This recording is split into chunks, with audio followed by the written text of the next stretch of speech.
This is Big Dreams, Small Pockets, a business and lifestyle podcast where we take you on our journey of making our dreams a reality. Ashhole is a full-time entrepreneur with a specialization in digital marketing, and Velly works a 9-to-5 job while managing her businesses on the side. If you want tips, tricks, and a good laugh, keep listening. Whether you're new or you've been listening from day one, we thank you for tuning in and ask you to share our podcast with your friends and business partners. Without further ado, let's get right to it. Hey guys, it's Velly and it's Ashhole here, and welcome to another episode of Big Dreams, Small Pockets. What are you doing? I'm shaking the minion. Okay. On today's episode, we will be discussing budgeting and just, the basics of a budget and how you start. I know a lot of people would like to have a more balanced financial chart. What is that? Yeah, I don't know what it's called, the actual term. We're not adults. But yeah, I just know more adults would like to keep track of their finances. More people in general like to keep track of their finances, and we want to give you guys just the basic tips, tools, tricks. Yeah, that you guys can utilize to get you started. Like Ash said, we're not full-blown adults yet, so we really don't know all the ins and outs. If you guys do know more information, please always share with us so we can share with others. That is the point of this. But before we start, let's get into, a segment, hair tip of the day. I'm not going to throw you under the bus. Oh, yes, girl. You do you hair tip. Shivy Hair Care. Follow, share, like, subscribe. Yes. Okay, so a hair tip of the day is you just always make sure you're doing protein treatments to strengthen your hair, but also doing moisturizing treatments to give your hair moisture. Do a clay mask, really get into the health, steam, really stimulate your follicles. Just the last time I did a clay mask, sorry to cut you off, I felt like it was more drying. It's detoxifying. Yeah, it didn't moisten my hair, it dried it. Oh, that's not what clay masks are for. It's more detoxifying. Okay, I see. But it also adds a lot of great nutrients. With the clay mask, it depends on what you put into it too, because like you said, clay can be in nothing else. Your hair might not need that, and maybe a clay mask wasn't what you needed at that point. Okay. Not everyone needs it at every point, and I think you need to not focus on what other people are saying, but what your hair is saying. So that's why I said, check to see what your hair is missing. If you're pulling your hair and your hair doesn't go back to its natural, springiness, curl, then that means you need a protein treatment.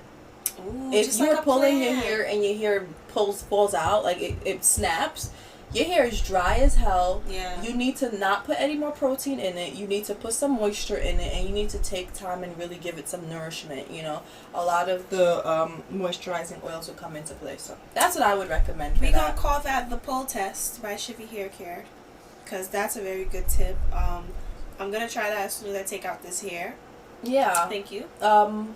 In general, when you're about to color your hair, for me personally, like I said, this is from what I did with research with my hair, I prefer to start, really treating it at least a month or two, because I know I know, but this is just me. I know for when I'm about to do my hair, so I plan it months in advance. So 2 months in advance, I'll start making sure I'm do deep treatments every single week. Right. Making sure that I am testing to make sure my hair has enough protein, making sure I'm testing to see how my ends, if they're split, then they need to be cut before I color, else it's just gonna worsen, or if I'm planning to cut it as I color, because if you have split ends and you're cutting your hair, not cutting your hair, you're coloring your hair, and you're not doing anything, you're just enabling them splits to you're just telling them go on high speed. Yeah. So I haven't cut my hair in a long time. Exactly. So I think the important thing with when you're about to color, check the health of your hair. And even if your hair can take the color, sometimes it's still not good. That's why I like to prepare my hair in advance, so before we're about to damage you, we can make sure you're at your top. Okay. So yeah, that's what I like to do. And that is that for today's segment. Thank you. You're welcome. So we are going to discuss, like I said, budgeting. Ash, do you have a budget? I do. I've made one. I don't know if any of you guys have listened to season 1's episode called Save That Money, but we talked about budgeting a little bit there, and back then it was kind of bad. It was terrible. My savings were nothing at all. Now I can actually say, thank God I have a savings, and I have multiple savings accounts. Right. So what I did for myself was make a little spreadsheet. Y'all know I'm a spreadsheeter. On my Google Sheets, and I kind of just gave myself a percentage, like a little pie chart of where I want my money to go. Now, where did you do this on? Everything was on Google, so you could make the pie chart on Google as well. What did I do? Y'all gonna have to fiddle with it and figure it out, but you can definitely make a pie chart on your Google spreadsheets, on Google Sheets. There's templates. Yeah, exactly. There's templates everywhere. So if you go on Word, if you go on like Google, if you go on any form where you can open up any kind of chart or make any formula, right? There are usually financial templates where you can create a spreadsheet. Like Ash said, you can convert it to a pie chart. There are even apps and websites to help you with the budgeting. So to start in terms of the layout, like I said, you can easily open up Word and click, like a template, and the template can take you to the basic version, and you can build as you go. And then you could add your colors. You could just really customize and personalize it. To start, I really needed to figure out like where my money goes. Like as soon as you get paid, what's the first thing that takes out? What's the first thing that leaves your account? Like that's what I needed to sit down and take a list of. So I notated everywhere my money went, whether, even if it's personal stuff. Like, I got the littlest, minute things, guys, like scrunchies. Like, it's not in the budget as scrunchies, but it's in a category called miscellaneous. So step one, figure out where you're spending your money. So sit down and see what subscriptions you have. Sit down and write down all your bills. Sit down and write, even if it's for food, estimate how much you spend on food per paycheck or per month, however you please. Yeah. Your rents, cars, everything, all your anything, expenses, transportation, anything you are spending. If it's not coming in, it's going out, and you need to know where it's going to. So step one, write down a list of all of your expenses. Right. Go ahead.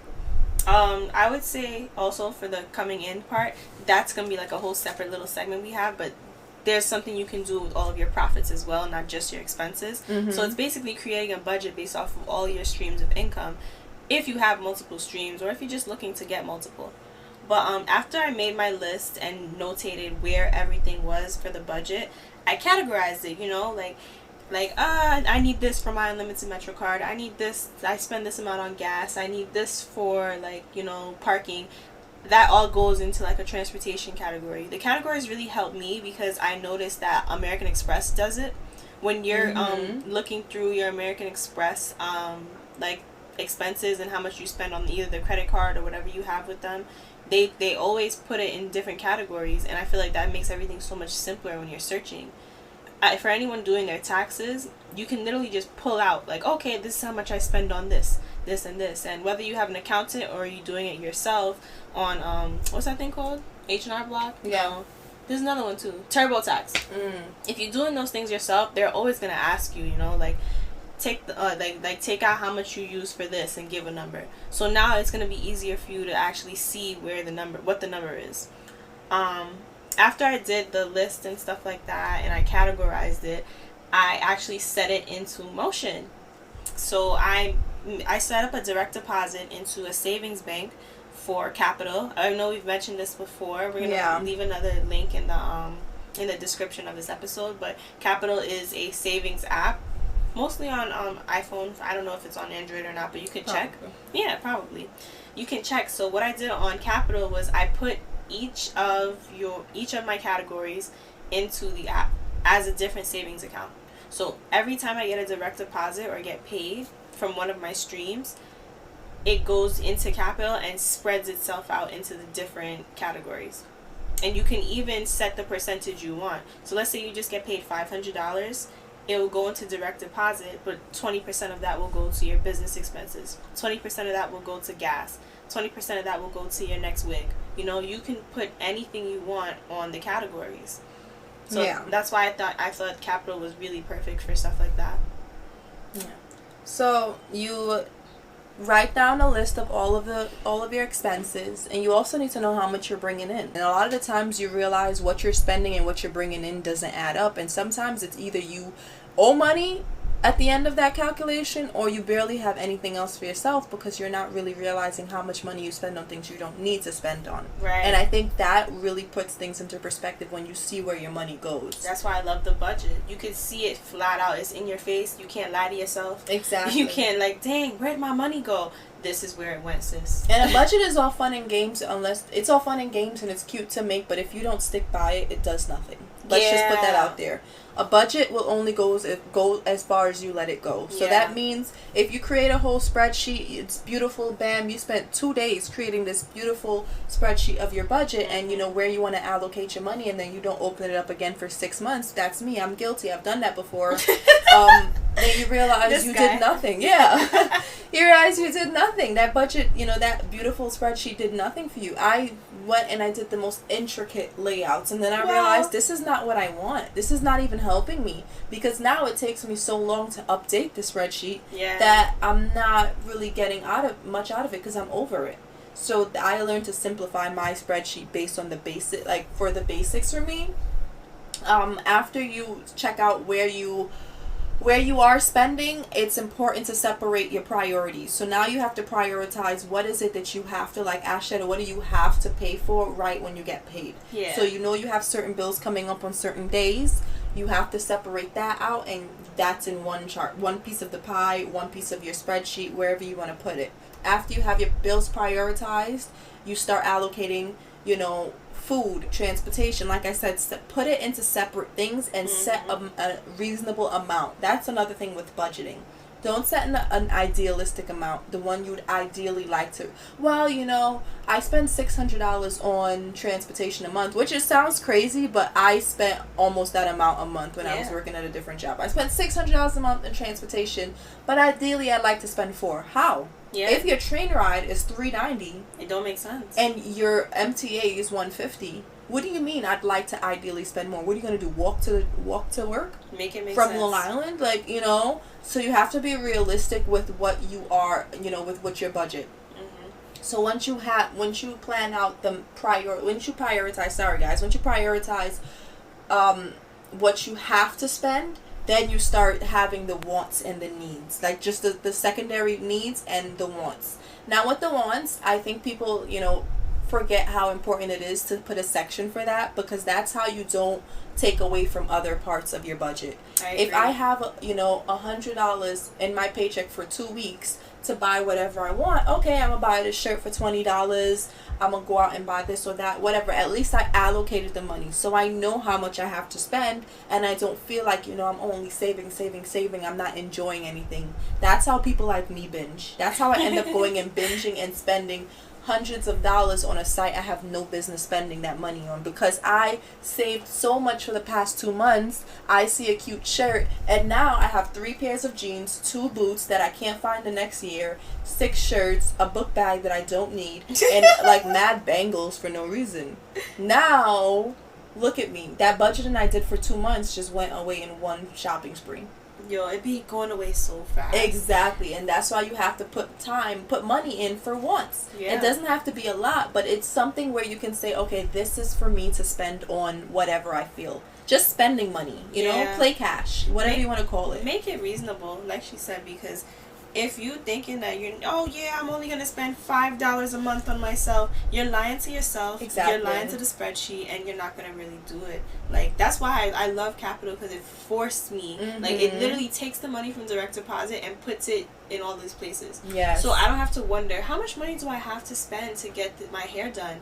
No, you have $12. That's how much it says. It says you have $12. Clearly you don't have it this week. Like, exactly.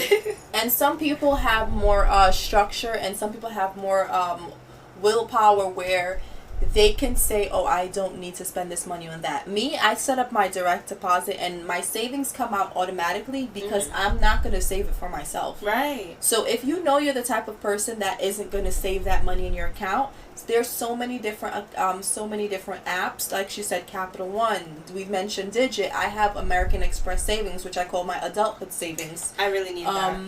And I think I mentioned in the previous episode, I have that one because I don't have an American Express credit card, so I don't have a mobile app for the American Express account, and I don't have any cards. So the money comes out of my savings, and I can't touch it unless I manually log in. And by that point, I'm over it. Is there an annual fee for that?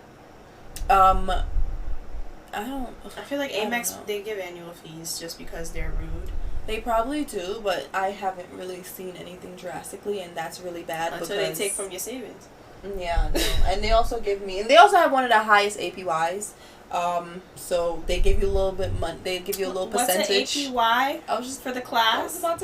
They give you a little percentage of your money back. So whatever you have in your savings, they give you either 1.5% back at the end of however long the term may be. For some accounts, I know for Digit, it's like on a quarterly, and I think with so every couple months, every 3 months, they give me a couple back, a couple cents back. Let me be specific, because I touch Digit a lot. For Qapital is 1%.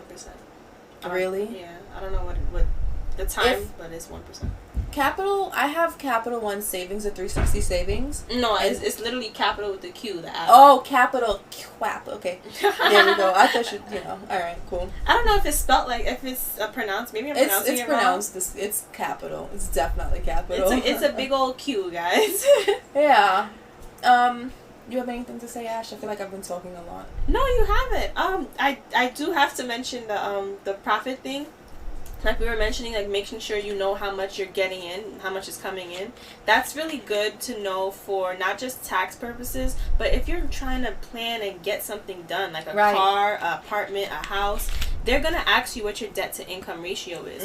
The budget will help you have that number right in your in your mind. Like, okay, this is how much I make, and this is how much debt I acquire each month, each year, each whatever. Like you'll have these numbers, and you'll know what your ballpark is. So if you are not sure what you need, maybe it's a second job, maybe you need to work less, maybe you need to do something, like these numbers and this budget will help you with more than just you saving money. Yeah, and honestly, in terms of debt and having a budget, that helps tremendously. It's so frustrating having all this debt and thinking like I'm not making enough money to pay off my debt. Yeah. I don't know when I'm going to pay off my debt. Well, if you sit down and you actually check to see what you're bringing in and what you can allocate to your debt, you find that you can actually break down your debt faster than, not knowing where your money is going, not just seeing the money in your credit card, in your account, and just like, oh, well, I got paid 2 weeks later. Ooh.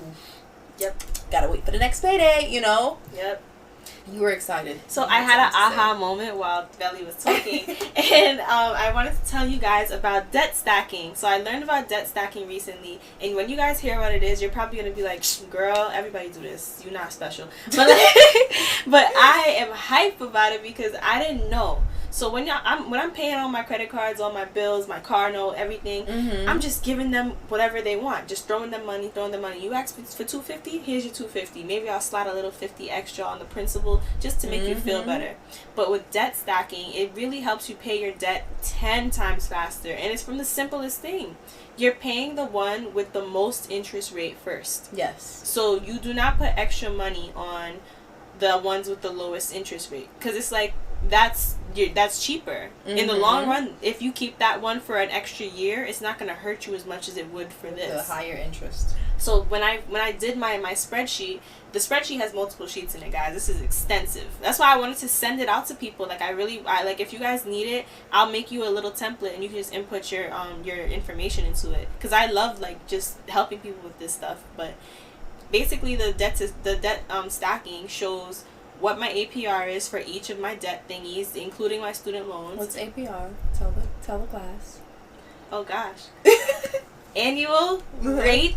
Nope. Annual percentage rate. Yep. There we go. Woo. And that is. And that is how much interest basically the company is charging you to hold that debt for you, that money that you owe them, that loan.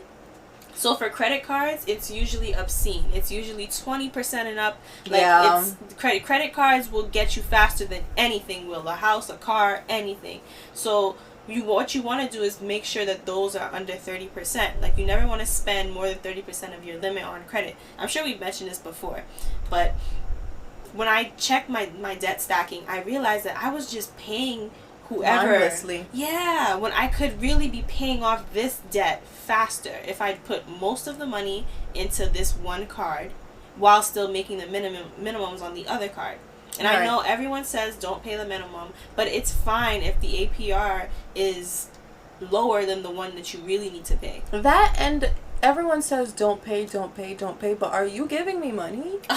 Are you swiping my credit clean? Right, I can only afford the minimum, ma'am. Why are you telling me don't? Like, you know, you also have to do what you can. Don't look to see what other people are putting out and how people are battling, like how much people are paying on their debt. You can use their technique, but don't compare. Yeah, because everyone is different, and what worked for them may not work for you. Exactly. Some people are a bit more aggressive. Some people know how to band their belly, aka buckle down, aka get more strict and serious, while others, you know, it takes them a little bit more time, and that's okay. Your personality is different, and there's nothing wrong with that. You just know what works for you and what doesn't work for you.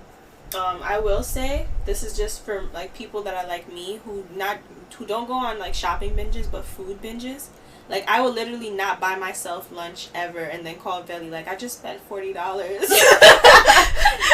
and I'm not even hungry no more. No worries. Yo, like, don't starve yourself thinking you saving coins and then turn around on a Friday afternoon and buy lobster and 3 steaks. Like, don't do it. Why not?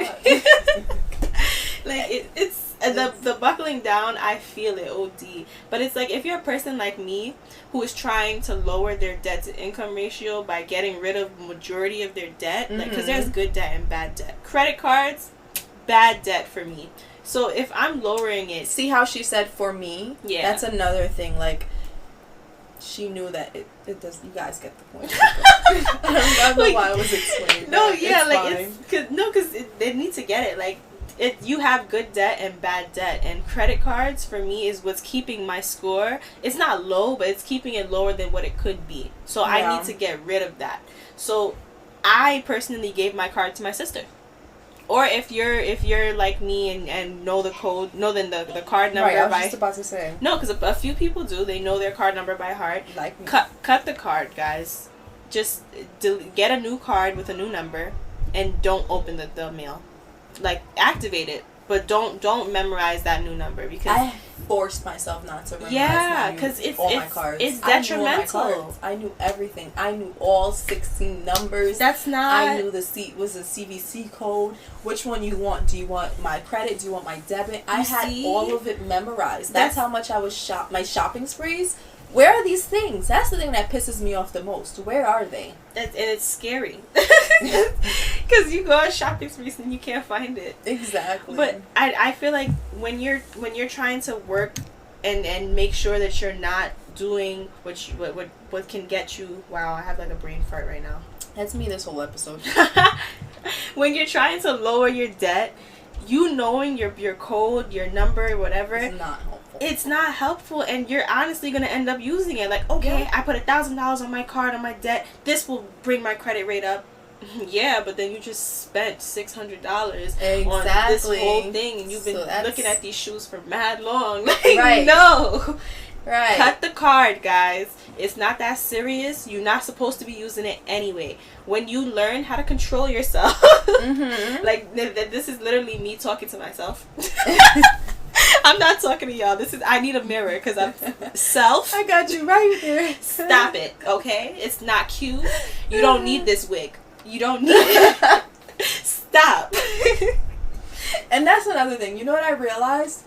I replaced buying certain things with DIY projects, but I'm still spending money. Exactly. So I had to learn to just to stay still and not spend. Like, I don't need to cut my cards up.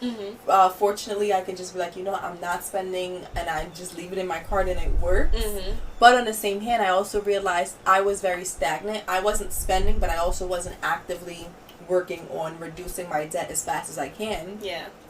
So that's when I had to, like, really throw myself in gear and be like, listen, your budget is off. You created this spreadsheet, like I said, 6 months ago, and it was real nice. I spent my work day creating my spreadsheet for the, and I thought that was it. You couldn't tell me nothing. I probably spoke about this on another episode. Like, y'all, you know what I just did. I'm mad productive. Where's that spreadsheet? It was January. We're in June. It hasn't been touched. All you see is $20 added, you know, in May. Like, come on. Like, what's going on? Playing. You know? So that's why I also had to make sure that I am holding myself accountable. So one thing about budgeting is, what are you going to do to make sure you're staying on track? Right. Ask yourself that. Like, I keep repeating that because I don't think anyone realizes the importance, but I just really want to exaggerate and emphasize the importance of having a budget, having a spreadsheet, yes, but also sticking to it. And if you don't stick to it, get back to it. I always say it's not a problem when you fall off, unless you don't get back on. You have to get back up and try again and keep on going, because you're just going to stay in a place. It doesn't matter if you keep falling off with your budget. Try harder the next time. Like, literally, that's all I can say. Keep trying harder than the time you did before. If you realize one method isn't working, do another method. Don't take on 10 different spreadsheets. Don't try 10 different apps. You're confused. You don't know where your money's going. Your account is looking at you like, sis, what's up? You looking for money to pay for a drink and you don't know which card is Exactly. Like, we're not about to do this with ourselves anymore. And another thing budget helps is embarrassment. Yo, you are not about to embarrass yourself because you know what you do and don't have. Oof. And so if you budget your money and you know the budget is at zero, if you choose to go out knowing the budget at zero, you chose to put yourself in that position. Now, I really can't say much for you. You chose to get that nice decline look. Exactly. But now, if they swipe 3 times and you're confused as to why they swiping 3 times, fix your budget. Yeah, you need to have more of an IQ on what's going on in your bank account. We're growing adults, and at some point I think it's important for us to be able to know when not to pull a card out because it's about to be declined. we owe it to ourselves to not do that. We owe it to ourselves to be, financially wise enough to know when to stay home because our budget says it's not good. And on that note, I would like to say that you need an emergency fund. Yes. Because my God. At the end of the day,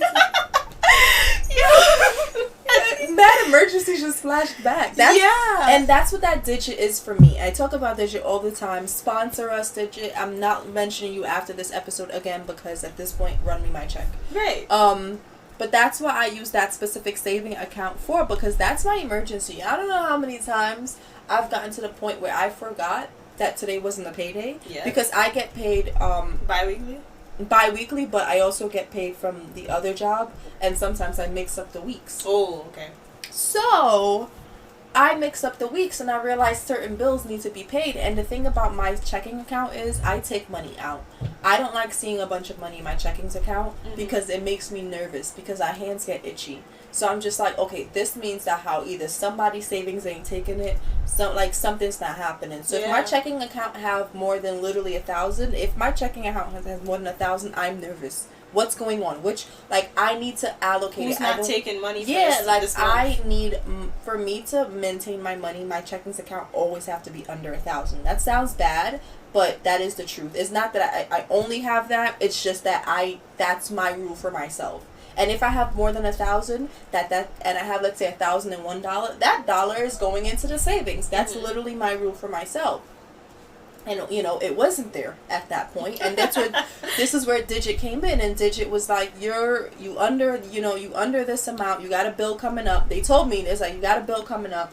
I thought that how this was lobster week. Turns out it was ice and bread week. Oof. And so I had to call Digit. Y'all got any money here? And sure enough, we had a surplus in Digit. And that is my emergency fund. Yeah. No, it's so important because even when you do get those embarrassing, your card's been declined, those whispers, or the big and bold Sally, yeah, it didn't work. Even when you get either of those moments, you always have something. And my emergencies are not even the regular restaurant emergencies. My shits be car emergencies. Like, you know how many times my tire popped on me? I need to get a tow.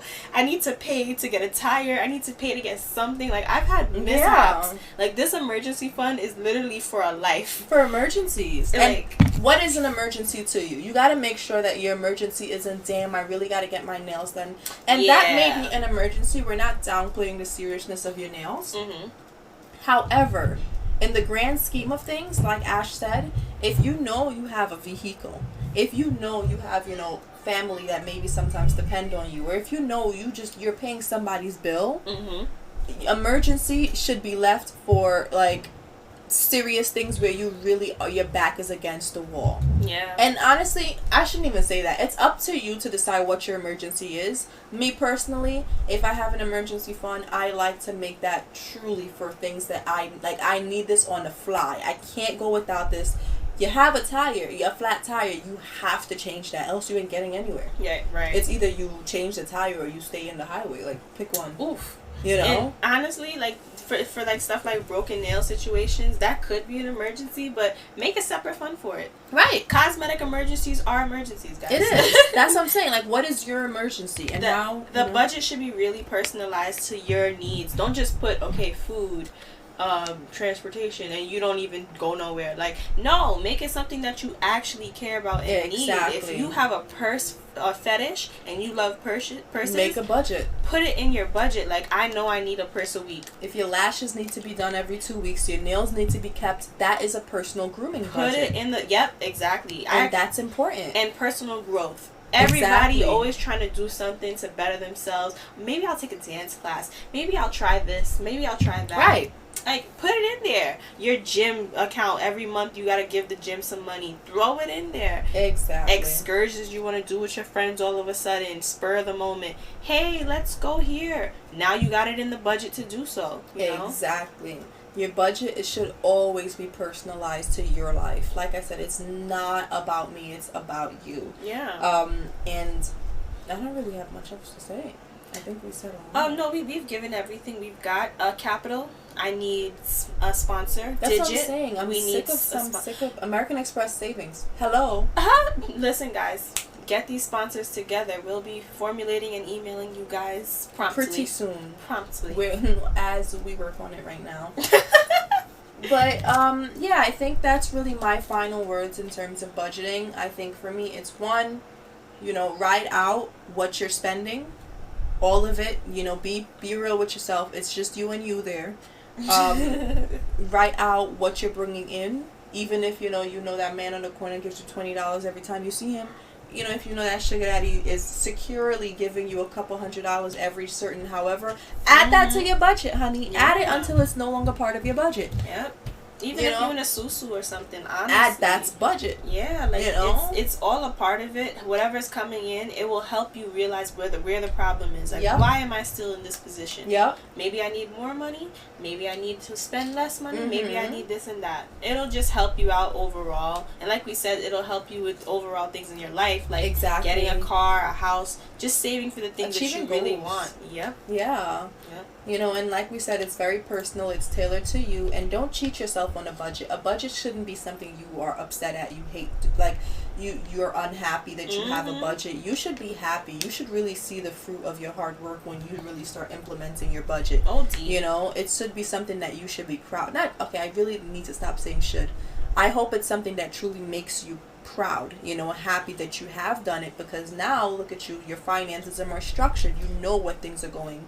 And it plays into different parts of your life. And you don't forget things. So oftentimes we forget the stuff that we like to do because we don't have the money to do it. Like, if you like to cosplay, make a budget for it, guys. Yep. If you like to do anything. I feel like now you just get the mirror. I know, I'm sorry. Get the mirror and just talk to yourself at this point. Ash, if you like to cosplay... Cut the card, guys. This is from Ashley to Ashley. And that is her final word. That's her final message. Cut the card. You guys, I hope you have a great day, and we'll see you in the next episode. Do you have any final words, Ash? Bye. Later.